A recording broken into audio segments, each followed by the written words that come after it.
Well, good evening, YouTube. Ben with Northern Bushwhacker here again. Tonight I figured I'd just kind of give a rundown of my thoughts on the HM130 mill. It's not the max, it's a 2017. Been running it since I bought it in the fall of 2016.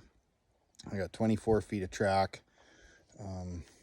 Use it for my own use, plus I mill and sell lumber to help kind of fund the homestead here.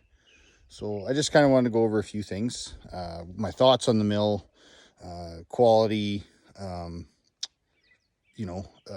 my initial setup till now, the 6 years that I've been using it, how it's made out and stood up and stuff like that. And just go over some of the finer points of the machine, like there's been lots of, you go on the Woodland Mills forums and stuff, and guys are blowing blades and stuff like that. And just little things that I found out kind of just through trial and error and just figuring it out on yourself, right? Like, I believe the Woodland Mills, I call it a common sense mill. You got to have common sense to run it. You got to have common sense to maintain it and utilize it and maximize its benefit. This isn't a mill that if you can't fix it, you probably shouldn't own it. There's lots of little things. Let's face it, they're Chinese built. Not picking on but they're an entry-level mill. So, all right, well, let's start it off. So I got this one in 2017. I love the mill. Had nothing but good reviews on it. It's been a really good mill. Other than, like I said, there's lots of little things like I've always got to tinker with. But we've done some modifications. As you've seen, the one short, I called it Milwaukee-ized it, put that on there instead of buying the power lift. Flipped the engine starter cord around and stuff like that. But it's been flawless. It's been flawless. We had clutch issues right off the get-go. We come to the conclusion it was just a faulty clutch. They sent me a new one, no questions asked. Boom, it was in the mail. I got it, 6 days later, and it was in my possession. We put it on, and it's been good since. I do have a spare backup one that I had purchased from a local sawmill manufacturer where I'm at, so it's a lot heavier. It's instead of steel on steel, it's actual brake pads material.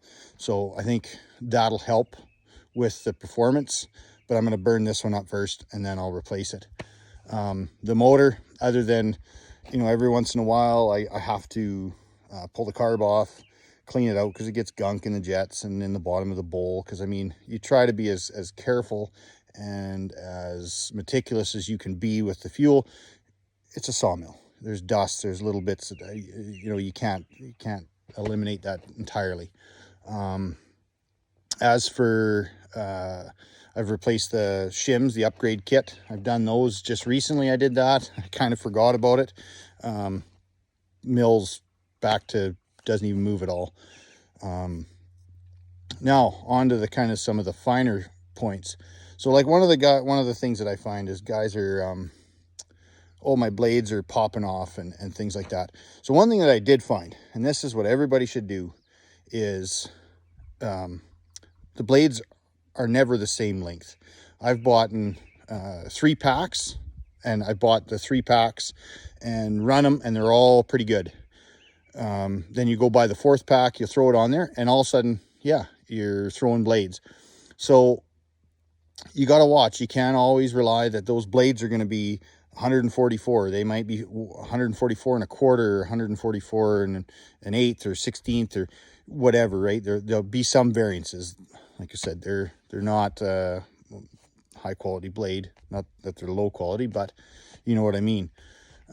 So lots of times, a guy has to do a little fine adjusting with your tension side of your wheel. You have to get in there and spin it around, and you got to adjust your wheel. So you got to learn to fine tune. Like I said, it's a common sense mill, so you got to be able to do that. Blade tension stuff is lots of guys go off of that, and that's very important. I run mine at, I think, about 22 foot-pounds and I've never had an issue. We broke a few blades, but I think that's just due to some faulty welds, and some of them were at the end of their grind life. I think I was probably on their 6th sharpen, so you know, you get the fractures in the gullet. It's been a really good machine. So like, I don't know what guys are doing. One of the biggest things that I find is when you're setting your mill up, get everything tightened up. You don't have to touch your power side, it's just on your tension side, but spin your wheels, and you don't have to go fast. You know, you'll get if you do a rotation or even half a rotation, you're going to know right away, hey, my blade is either, you know, tracking back or it's tracking forward. So, you know, on that little, the nut and bolt that comes with that, you have to adjust that accordingly, right? So if you want to track back towards the motor side, you got to screw that bolt in. If you got to track out, then you got to pull the bolt out. Put the bolt in. I'm getting myself all confused here. But like I said, it's common sense stuff. It's just, you know, learn the machine, go through it. You know, I mean, you go on these forums and stuff, and there's 90 guys that half of them are smart ass comments that, you know, oh, you shouldn't own the mill. Well, you know what? That's not anybody's place to say who should own and who shouldn't own one. But it's common sense stuff. Lots of guys, they throw their 2 cents out there, and it doesn't help. By doing this, like I said, lots of times, I don't know if it's been mentioned or not, I don't spend a lot of time on those forums, and I don't put my knowledge in there. I'd rather see the problem first or whatever. But these are just the things that I've found. So, you know, like I said, blade length, band lengths always change a little bit. I mean, I've got 20 bands that I keep sharpening, and every so often I have to reset that wheel and realign it. Other than that, it's simple. Now for the deck and stuff like that, I'm hoping we're going to get a shed built this year to put it under a roof and on a cement pad. Like right now, I don't know, in the summer I don't have to touch it, but early spring, I got to dial it in, move it a quarter inch or so at a time, and it works fine. Other than that, I mean, the mill's been phenomenal. I don't know, there's no hour meter on this one, but I don't know, I've probably put, man, in 6 years, man, I probably put 30,000-40,000 board feet easily through this mill, and it's never left me stranded. It's always done what it's supposed to do. It's been a good mill. I wish I had the max now because of the stuff I'm milling, but you know what, this does the trick. If I gotta trim something down, I'll throw the Alaskan on it and slab it up a little bit and make it fit. But other than that, you know, it's done very well for me. You know, there's lots of little hillbilly redneck things that we've done to kind of make it more efficient for our operation and what we do with it, and it's done fine. It's done fine. I mean, if you're looking for an entry-level mill, like, this is by no means a commercial grade mill. You ain't gonna do 20,000 board feet a day. You know, on a good day with a couple guys, if you do, you know, a couple thousand board feet, heck, you're doing really good. Other than that, you know, it's great. So, you know, if you got any comments that you want to put out there, like you've got some tips and tricks, hey man, share them, because I mean, I'm always looking for something better to upgrade these mills or do something better, more efficient. You know, don't be scared to comment, and keep watching. Like and subscribe. I'm going to try to put videos out as much as I can. I got a bad habit. I'm head down, butt up, and get after it. And I don't think to take pictures or take a video of things. So for a little bit here, until I get in the habit of doing it, this is probably how things are going to go. But yeah, so, you know, one of the grandeur things.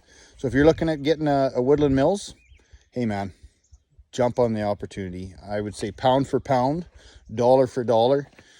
bang for your buck. They are going to be your best bet for the import side mills. I'm not going to pick on anybody else, mention any other company names, but I've run a few other ones, and this one here is where it's at. Like I said, pound per pound, dollar for dollar, probably your better bet. Yeah, just stay tuned. Keep watching. Thanks for the support. Thanks for the views. Give a thumbs up there for me. Smash that frickin' follow button, subscribe button, and there's more to come. We've done some updates on the log trailer, the hydraulic grapple trailer. I don't want to get into it too much and spoil it because that's a video on itself. We're going to do some videos of that loading now that we've done some changes to it, made it that much more better, if you want to call that. And yeah, we've got some other interesting stuff coming. I've got a guy lined up. He's got a buzz saw, and he's done work here in a couple weeks. We're going to go over to his place, and he's got probably 30 or 40 spruce logs that he's going to mill up, and old school edger. So we're going to go over, we're going to help him out. We're going to go and watch some old school sawmill work. So stay tuned for that. That'll probably be here in the next couple weeks, but I'll keep you posted. There'll be some shorts. I'll post some shorts up and kind of alluding up to it. And yeah, so again, thank you. Subscribe, like, and yeah, over and out from the Northern Bushwhacker.